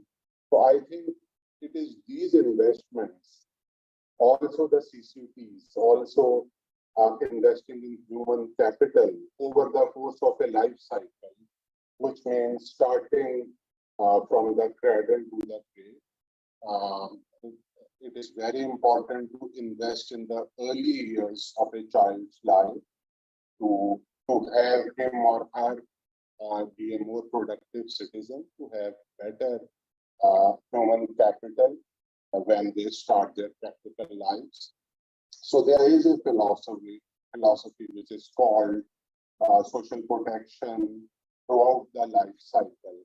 And I think investing early on also builds resilience because it builds capacities and it enables children more as young adults to take on the challenges of life.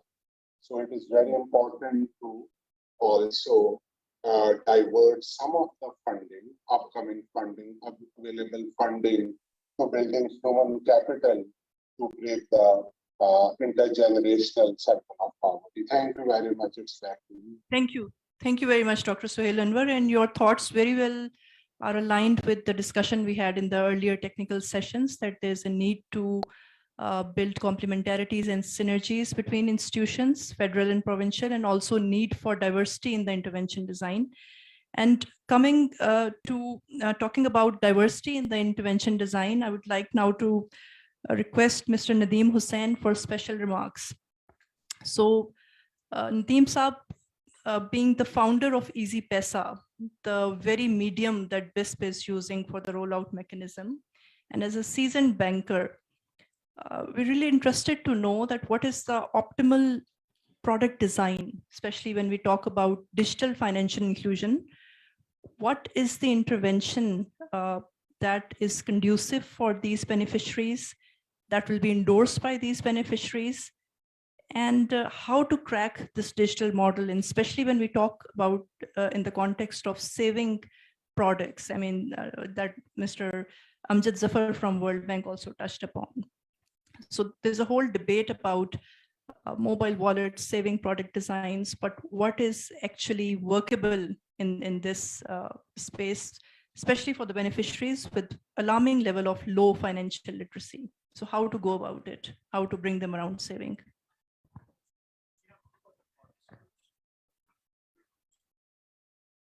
Happy to. I can finish in 3 minutes if you want. No, please, sir, Perfect. please take your time. Please take your time. We already have a challenge when you talk about savings. We are single digit saving people as far as GDP to saving ratio is concerned. And that's because of three primary reasons. Ek, we're a consumption society. Two, we have galloping inflation right now at 25%. Even if you put money in the bank, you have 8 to 9% negative rate of return.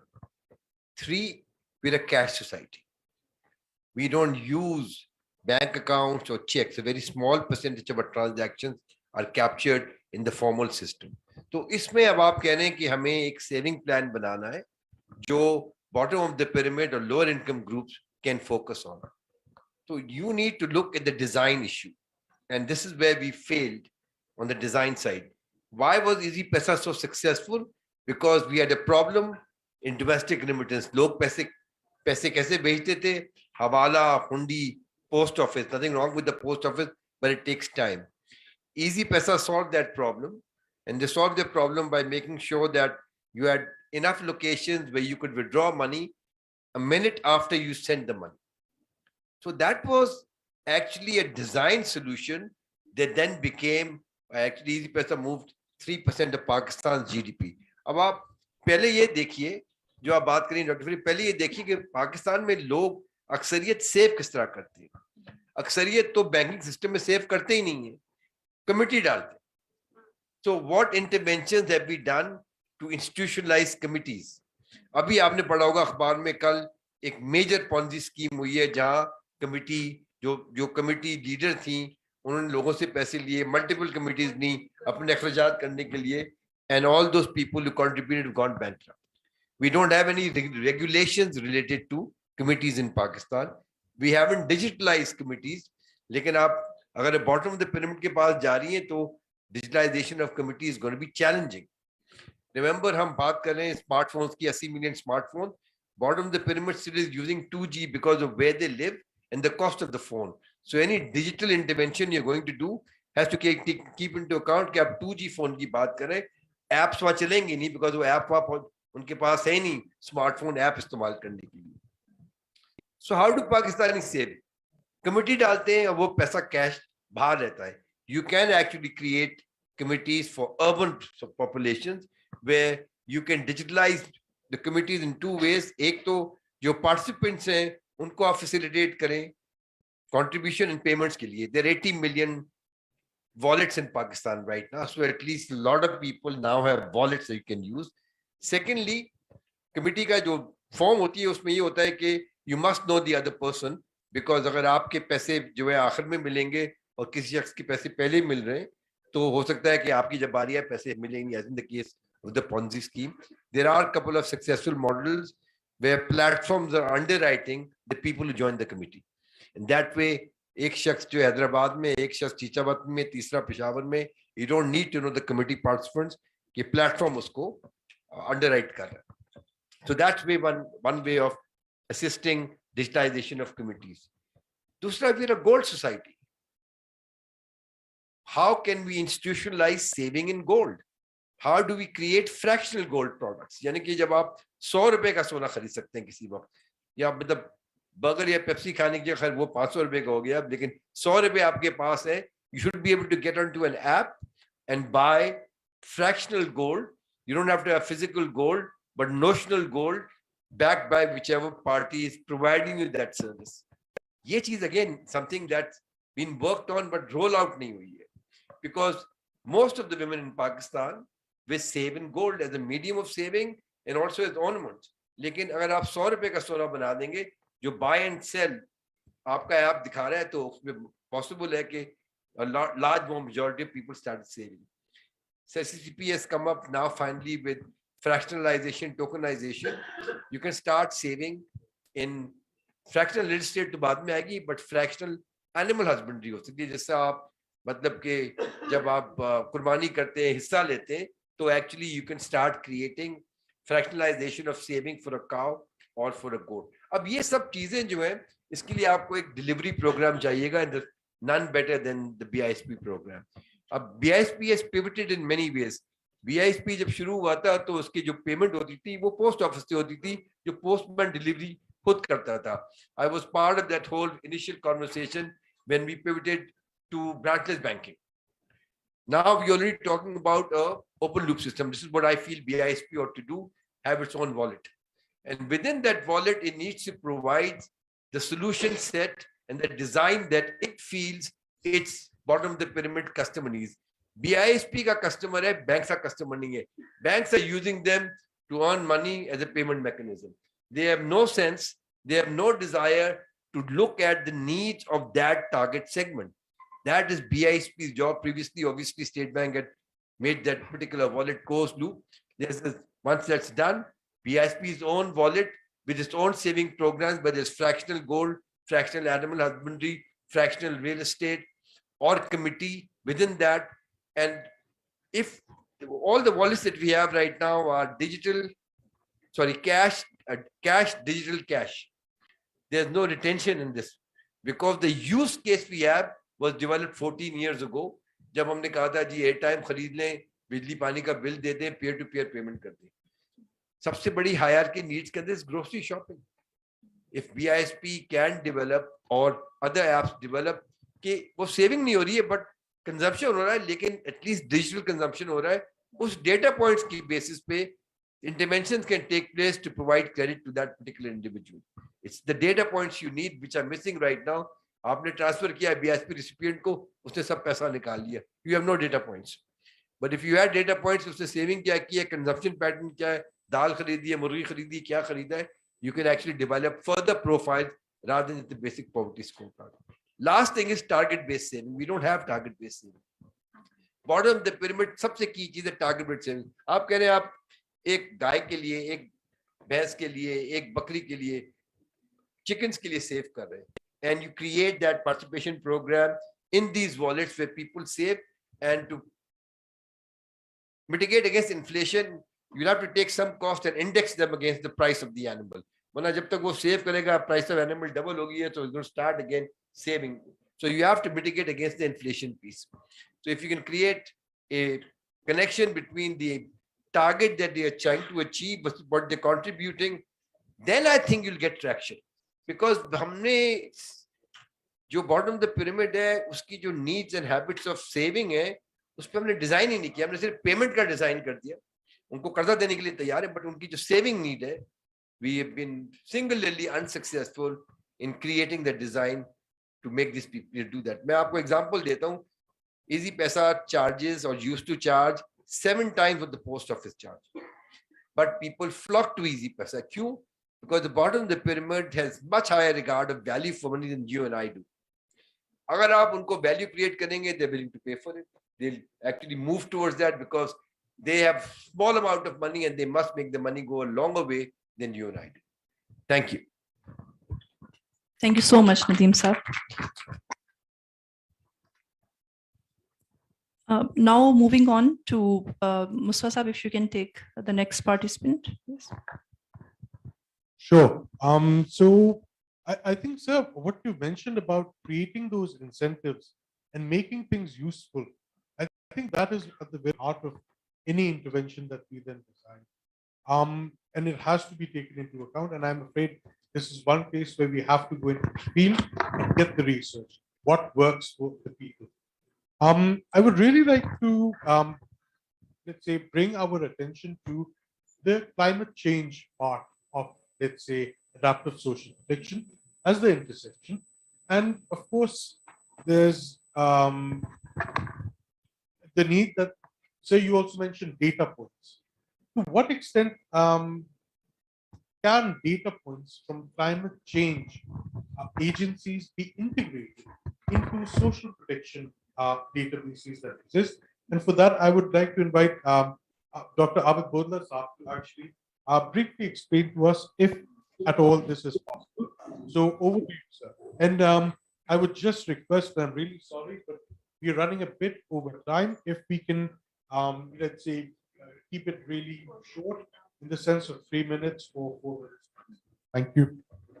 Thank you very much. At the outset, my greetings and felicitations to SDPI for this 25th Sustainable Development Conference, and to the collaborators, Ministry of Climate Change, to World Bank, DIZ. In Punjab, this climate risk resilience and climate risk reduction paradigm, in fact, was introduced with two projects which started after 2014 floods, which took place in September 2014. और उसके बाद Asian development bank और world bank यहाँ पे financing strategies के under disaster risk resilience को embed किया गया into our whole notion of resilient infrastructure. तो एक तो जो अडेप्टिव सोशल प्रोटेक्शन की अंडरपिनिंग्स हैं उनमें ये जो रेजिलिएंट इंफ्रास्ट्रक्चर, सेकेंडली जो on community side community-based flood management and flood control, इसी तरह बाकी disasters जिनकी यहाँ पे एक multi-hazard vulnerability risk assessment की mapping इन दो programs में जो एशियन डेवलपमेंट बैंक और वर्ल्ड बैंक की तरफ से फाइनेंस हुए थे उनमें किया गया। उसको फिर आगे हमने कंटिन्यू किया और उसमें एक इम्पॉर्टेंट माइलस्टोन था हमारा on Punjab adaptation to climate change tool. This tool was devised in collaboration with Oxford Policy Management, और इसको हमने water, agriculture and energy sectors के ऊपर अप्लाई किया। इसमें एक कॉन्सेप्ट हमारा ये है कि हमारी तमाम जो एनुअल डेवलपमेंट प्रोग्राम्स हैं उनके अंदर इसकी mainstreaming of disaster risk reduction into our planning process. और उसमें फिर एक एक्टिविटी तो हमने GIG की कोलैबोरेशन से on strategic adaptive resilience start की हुई है, जिसमें इसी पोर्टल को जो Punjab adaptation to climate change है इसको हम एक्सटेंड कर रहे हैं मोर वल्नरेबल ग्रुप्स जो जेंडर या जो माइनर्स के ऊपर या चिल्ड्रन के ऊपर इस तरह के इफेक्ट्स हैं। अब जो आपके नॉलेज में है कि COP26 और COP27 के बाद एक एमिशन रिडक्शन के ऊपर हमारा एक फोकस है एज अ कंट्री और ग्लोबल रेजीम से वो कोहेरेंट है। यहाँ पे पंजाब में एक पंजाब ग्रीन डेवलपमेंट प्रोग्राम हमने $200 मिलियन वर्ल्ड बैंक का उसमें लोन है और $73 मिलियन पंजाब ने कंट्रीब्यूट किया है काउंटर पार्ट। तो इस $273 मिलियन के प्रोग्राम में on one side it's a two pronged program, जिसमें on one side we have programs like air quality and water quality monitoring, और उसमें फिर green buildings और उनके कॉन्सेप्ट्स हैं, मगर दूसरी साइड पे polluting industries के कंट्रोल के लिए resource efficient and cleaner production different sectors के अंदर हम कर रहे हैं। इसी में एक पंजाब सस्टेनेबल डेवलपमेंट फंड को क्रिएट किया गया। This fund is actually actualized with a seed money of something like $40 million so far by government of Punjab in meeting the targets of green financing. तो उसमें women children के programs के अलावा जो social protection के लिहाज से जो आपके इस concept से consonance है adaptive social protection वाले concept से, उसमें green financing के लिए public और private sectors के अंदर वो इस तरह के programs वज़ा किए जाएंगे और उनका इजरा किया जाएगा जो कम्युनिटी के लिए होंगे। और उसमें इंश्योरेंस भी आएगी, क्रॉप इंश्योरेंस के प्रोग्राम्स भी आएंगे, उसमें एग्रीकल्चर की जो ट्रांसफॉर्मेशन है फॉर क्लाइमेट रेजिलिएंट वो भी आएगी। कुछ प्रोग्राम्स हमारे ऑन फिजिकल साइड इस तरह के हैं जो जिसमें कैनाल्स हैं जो climate flood based irrigation canal हैं। कुछ प्रोग्राम एग्रीकल्चर के अंदर हैं जो transforming industry-based in agriculture into a more climate resilient agriculture. उस लिहाज से इस तरह के प्रोग्राम यहाँ पे हैं जिनमें क्लाइमेट रिस्क रिजिलियंस एम्बेडेड है और उसकी अंडरपिनिंग है, और बहुत सारे प्रोग्राम इस तरह के ऑलरेडी इन करेंसी हैं, उनकी एग्जीक्यूशन अमल में लाई जा चुकी है। एक हम इफाद और एफयू से मिलके एक पोर्टल है, another portal on agriculture and food security and energy security, which is called Aqua. उसके ऊपर भी एक हमारी कोलैबोरेशन है उनके साथ। फिर हमारे जो प्रोग्राम्स हमारी पंजाब जो NDMA के नीचे प्रोविंसेस के अंदर बनी हुई है, पंजाब डिजास्टर मैनेजमेंट अथॉरिटी है, और उसके नीचे डिस्ट्रिक्ट लेवल पे बनी हुई, उनके हमने इस तरह के इमरजेंसी ऑपरेशन सेंटर है जो यूनियन काउंसिल के लेवल पे कम्युनिटी बेस्ड प्रोग्राम्स को इम्प्लीमेंट करेंगे, फ्लड मैनेजमेंट पे और बाकी disaster management. Thank you very much. Thank you so much, sir, for an overview of the different programs which are working on this topic. And sir, यहाँ पे आपने mention किया insurance which is required, and I think we agree करें team में, and also the fund. Sorry for sir, interruption. Sorry for interruption, Mustafa sahab. I have Mr. Shastri wants to make an announcement, but I have to leave. Sorry, we were waiting for this. Actually, I'm very sorry. I had to be somewhere, but I kept waiting because I didn't want to interrupt any of the esteemed speakers because I was enjoying it myself. But it was great listening to, Punjab story. I would highly recommend that, next time if you have sessions, please invite people from other provinces as well, because there's a lot of good work happening in Sindh, Balochistan, perhaps. I'm not too sure कि Balochistan का social protection unit कितना effective है, but Sindh का I know for one बहुत effective है, and it's a loss कि आपने उनको यहाँ नहीं बुलाया क्योंकि आपको बहुत कुछ, no, you just had a tiny bit of, contribution from an organization. That is not the social protection unit of Sindh. There is a social protection unit in Sindh that is headed by somebody. So if next time I would suggest कि सबको पता चल जाए कि holistically कहाँ क्या काम हो रहा है, तो इसलिए it is unfair कि you don't have that representation here. So मैं ये suggest कर रही हूँ कि आपको ये करना चाहिए था, और बहुत अच्छा काम हमें सुनने को मिल रहा है ना, इसी तरह हमें और सुनने को मिलता है कि कहाँ क्या हो रहा है, और इस तरह हम जो पॉलिसी आप बनाते हैं तो आपको भी पता होगा कि where Pakistan stands today.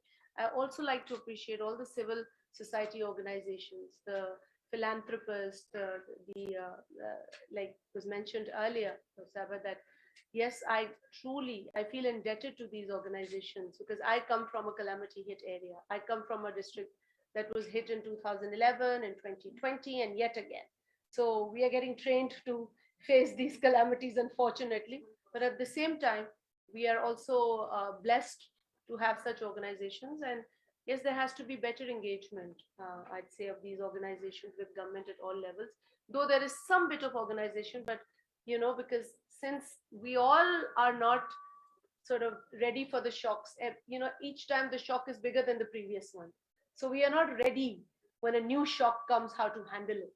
But I think there has to be more organized effort. And last but not least, I would like to appreciate the National Poverty Graduation Program, which did start with the Poverty Alleviation Fund, but no more works with them. It works with the ministry. And I coincidentally recently had a chance to listen to what they've done, and they're reaching a target of 100,000 families this year who they've reached out to and helped already by providing assets and supporting and trying to help them graduate out of poverty. So, and apart from that, Poverty Alleviation Fund is also doing. So we are at the ministry, because this was more BISP related, but at the ministry, we are trying to bring everyone together on one table so as to ensure कि एक monitoring जो होती है ना, कि देखें कि कौन क्या काम कर रहा है और कौन किस तरीके से poverty को address करके लोगों को भी help कर रहा है, alleviate करने में भी help कर रहा है, और this is क्योंकि जब तक हम अपना यहाँ काम तो बहुत अच्छा कर रहे हैं, पर जब तक हम इकट्ठे होके काम नहीं करेंगे, and I would also like to extend this invitation to you. We'll reach out to you. Please come over. we'd like to sit with you like we sit with Poverty Alleviation Fund, National Poverty Graduation Program, IFAD के साथ उनका relationship है, because it's a shared program between IFAD and Government of Pakistan. तो ये जब हम इकट्ठे बैठेंगे, we like to, because this is, you know, we'd like to engage with you. Last but not least, I would like to share with your audience, I've shared earlier on, that I'm very happy to report that Benazir Income Support Program has finally included transgenders. And we are now going to be providing support to this vulnerable community. See, this is how it helps when you have a database. We have a database, and we are requesting, हम उन्हें request कर रहे हैं जो ख्वाजा सरा हैं कि आप लोग अपने आप को register कराएं नादरा में, और उसके बाद आप हमसे रुजू करें मदद के लिए 8171, जो आपका जायज हक है. तो ये ऐसी vulnerable community है जिसको सोसाइटी जो है वो उस तरीके से ट्रीट नहीं करती जिस तरीके से किसी dignified individual को डील करना चाहिए. And they are the responsibility of Government of Pakistan, and the Government of Pakistan through Benazir Income Support Program has come forward in order to help these people through the database that we have. तो ये ऐसी चीज है जो आपको जो social protection के adaptive strategy है उसमें ऐसे लोग हम शामिल कर सकते हैं थ्रू डेटाबेस, और ये फिर ये वल्नरेबल कम्युनिटी स्ट्रेंथन होती हैं ताकि इनको जो मौशी चैलेंजेस हैं उनको मजीद शॉक्स में हम पहले से तैयार कर दें to be able to take the pain of the shock that they receive. But I want to sincerely apologize to the remaining speaker or speakers. I want to sincerely apologize because I have to be somewhere, but I wanted to make this last comment. And thank you. And NDMA is here, so I also want to say that these are the agencies that support us during crisis. And I feel कि जब तक हम इकट्ठे काम नहीं करेंगे तब तक हम पूरी तरीके से अच्छा, okay, all right, yes, the disaster side of it, of course. And World Bank was very kind enough to reappropriate funds from everywhere, and इनके side से भी हमने reappropriate करना पड़ा fund during the disaster time. So, but हमें इस तरह की जरूरत उसी वक्त पड़ती है जब fiscal space नहीं होती, और कोई भी, जैसे मैंने कहा कि गवर्नमेंट जो है वो इस तरह की कैटास्ट्रोफी को अकेले डील नहीं कर सकती. So once again, I take the opportunity of thanking every individual, every organization and agency that has helped Pakistan during these times. But the commitments that have been made to sort of steer us out of this crisis that we are still in, those international commitments must be honored. And that is a fact. Thank you very much once again. Thank you so much. And thank you to the media that was here. And thank you so much.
Thank you. Thank you very much.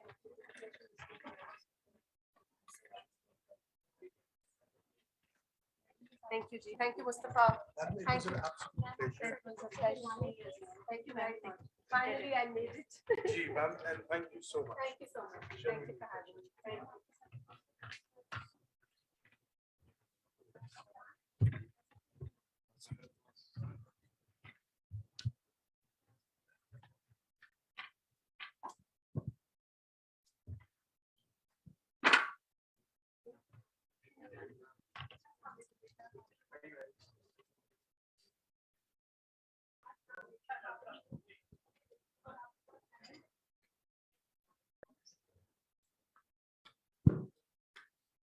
Gee, so thank you so much. I think we were very lucky to have the Honorable Minister grace us with the occasion and give such inspiring comments on the whole thing. And with that, again, so I think NDRMF has already come into the picture of the critical role that it has played with regards to financing and funding. So now, one particular question which keeps popping up, we've been thinking about it, is that there are a number of global funds which have been made available. To what extent can these funds transfer to hedging our, let's say, population against these social risks, especially those induced by climate change? So we've talked about, for example, insurance. Would it hypothetically be possible where, let's say, the Globe Initiative, Globe Shield, is linked directly into an insurance mechanism protecting areas which are high, let's say, highly susceptible to damage. So CEO NDRMF, Bilal Ahmed Sahab, the floor is yours. I'm fine, please. Well, thank you very much. Thank you. I say that's very important question, and statistically was left for the last second or minute. Well, I think first of all, thank you very much to SDPI and for NDRMF providing this opportunity. Well, I mean, let me extend the scope of your question a little bit. You're talking about the global funds which are available, which might be accessible to countries like Pakistan, and which is true. And our track record basically shows that we haven't been able to benefit a lot from these. But I think the component I want to extend is that it's not only we're talking about the funds, and I think there are a lot of financial instruments which have evolved in the global financial space, as well as in the disaster financing and the climate financing space, which have evolved, which have very successfully implemented in many countries around the world, and which are also available, which might be practically very much possible for Pakistan. Now, I think what it's look, I think it matters to look at some of the challenges and some of the gaps which has been there in Pakistan, which might not have allowed us to benefit from these instruments. I mean, the one thing is which is very critical is for example, the insurance component or the different kind of contingency funds or these kind of instruments. And the one thing which is very critical to have the kind of necessary policy and legislative infrastructure in present in the country. In Pakistan, what we know that this is still lacking, very much lacking. So the policy is just not there. It's not extremely clear whether the government actually wants to take benefit of these instruments, and if they do want to take benefit of these instruments, then they need to actually put the infrastructure, have the right kind of policies and enabling environment into the industry, into the sector. Now, the financing actually work in that manner. If you look historically, the financial markets, either in the development sector as well as in the private space, it needs that kind of supporting mechanism. Now, in NDRMF, we are actually trying to fill that gap step by step. So the one particular component, one particular area where we are working right now is the development of the National Disaster Risk Financing Strategy. And that strategy actually fills that critical kind of the missing link, which is between the industry, when talking about the risk insurance, as the industry as well as the government counterparts. So what we believe is once that strategy is in place, that is going to create the right kind of incentives as well as the protections. I mean, the colleagues have been talking about a lot about the different mechanism, the underwriting, the protections, as well as the legislative support from the government side. So I think strategy is going to one component is going to be that is going to fill that gap. The other one is going to be it is going to be incentivizing the private sector financing. The one actually resounding message which came from the floor today is this is doing very successfully, and similarly other instruments are also being implemented quite successfully.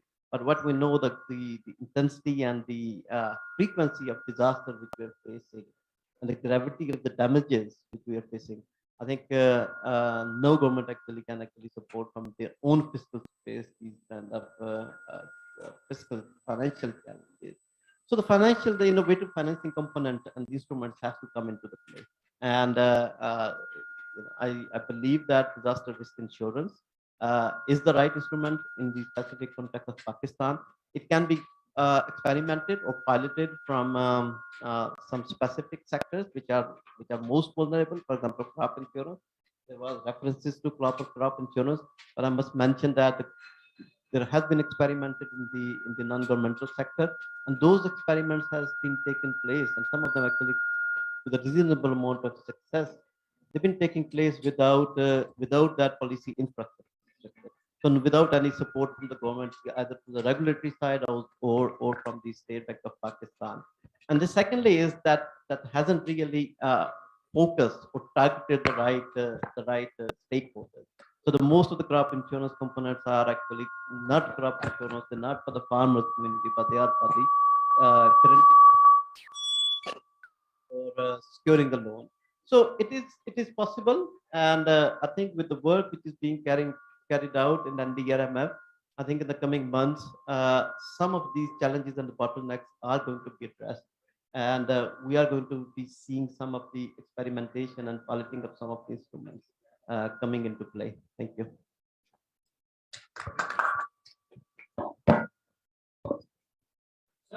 Thank you so much. And I think it's very encouraging to learn that a strategy is already being developed and that there will be mechanisms available for the social protection practitioners to better, let's say, support beneficiaries.